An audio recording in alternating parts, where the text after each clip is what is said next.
Alright guys, I got a Jewel Knights profile for you today. Never thought I was going to build this deck, ended up building it. It's one of my favorite decks I've ever put in my hands. Let's waste no time, let's just show you guys the list. First off, like you guys saw, we run 4 Salomes. This is like the heart and soul of the deck, the big boss monster. She does everything. Counterboss 1, you can spam Jewel Knight cards. If you call 3 or more, Soul Blast 4, Restander, it's basically free, honestly, in this deck. Soul Blast 4 and Counterblasting 1, it's fucking nothing. It's pretty nuts how this deck can just like generate so much pluses. Then we got a playset of Ashley's. Ashley's really good too because she has her rear guard effect. If she gets ridden over Counterboss 1, she gets a crit, but her main effect too, Soul Blast 2, and you can literally call anything like a Lail, ride her over, especially when you got markers on it. It's a really good card. It's a really good card. The 2 grade 3s are basically untouchable. They're just insanely good. Going on to grade 2s. The heart and soul, the heart and soul of the grade 2s, Lail, you just right over her, you get 10k, and her main ability you actually use all the time. When she attacks, you put 2 cards back from your drop into your deck in the bottom, and soul charge 1, and then she gets 5k. So off of 4, she becomes just 25, and you're soul charging, you're putting stuff back.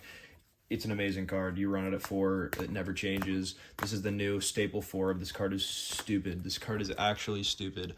Cybele is nuts. Cybele's insane because when you ride over it, you could look at top 3, call a Jewel Knight. I run all the Jewel Knights at 4. You usually see the names. If you don't, pretty unlucky, but you usually see it. It's no big deal. And when it attacks, you could put a grade 1 or 2 or less into soul, draw a card. It's free. That's the thing about this deck, is it just like there's so many just like blatant hard pluses. It's just hard to see.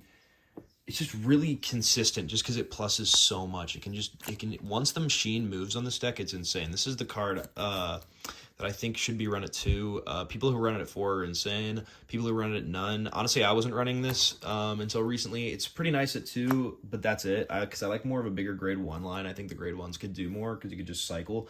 This build at least. This is just like pure Jewel Knight soul, just like soul toolbox deck. Like just go all out Jewel Knight spam. For Morbidus, another like very, heart card of the deck, great ride target because you just ride over it, and when you ride over her, you draw, whether that's on a rear or a van. Her second ability you don't use too much, but she's a name, and she's just free plus all the time. So Eunice is the most disgusting card. I'm telling you, I don't know how. This support is just so good. Eunice breaks the deck, to be honest. Cybele is nuts. Cybele, like, alone can just be, like, a complete problem, especially if you have, if it's on something with, like, 2 force markers, it could be a complete problem. However, Eunice, for Salome, like, this is just, like, bread and butter. These 2 cards, because she bounces back to hand, she makes Salome work all the time. It's just a beautiful thing, honestly. The cards work so well together. Like, whoever got off on Bushy, like, to be able to do this, like, they were like, yeah, this deck is going to be fun as shit to play, because it really is. And then these are your non-Jewel Knight cards. 3 Sisyphus, your grade 3 Searcher, it's okay.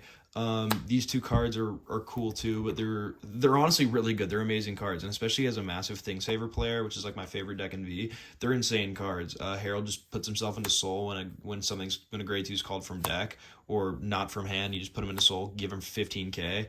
Could be the difference in a game. This one's really good too. Put him into soul, draw a card. The thought behind all this is that we're just like turboing the Jewel Knight stuff. I think the quicker that engine gets online, the quicker this deck wins. And I think that should be like the main focus. I think if you're running 4 Livero, like 4 Livero, you're gonna see that, and you're gonna have like Liveros on field a good amount of time. Like I'm just trying to throw stuff into soul, get all my units moving, and yeah, I totally forgot to do the triggers. Here's the trigger line. I run 8 crit.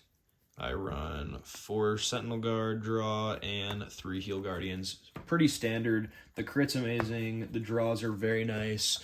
And the Heal Guardians are just, you have to run them because they're super good. I mean, they're all, it's what I've been thinking I was going to run. It's been working really well. I just don't know what else could be like a better alternative. Like you could get funky with it and do some interesting things. I just got some force markers as well. Nothing too crazy. Pulled these all from clan selection. Go check that video out. Wait, did I don't know if I uploaded that. Who knows? But yeah, this is Jewel Knights. Hope you guys enjoyed.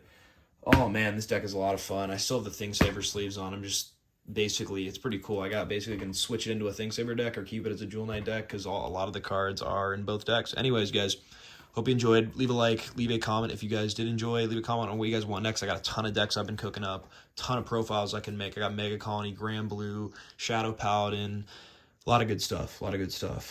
Great Nature Premium, Gurgit Premium, Magnolia, Loro. It's been fun. All right, well, I'll see you guys in the next one. Super Chase, I'm out.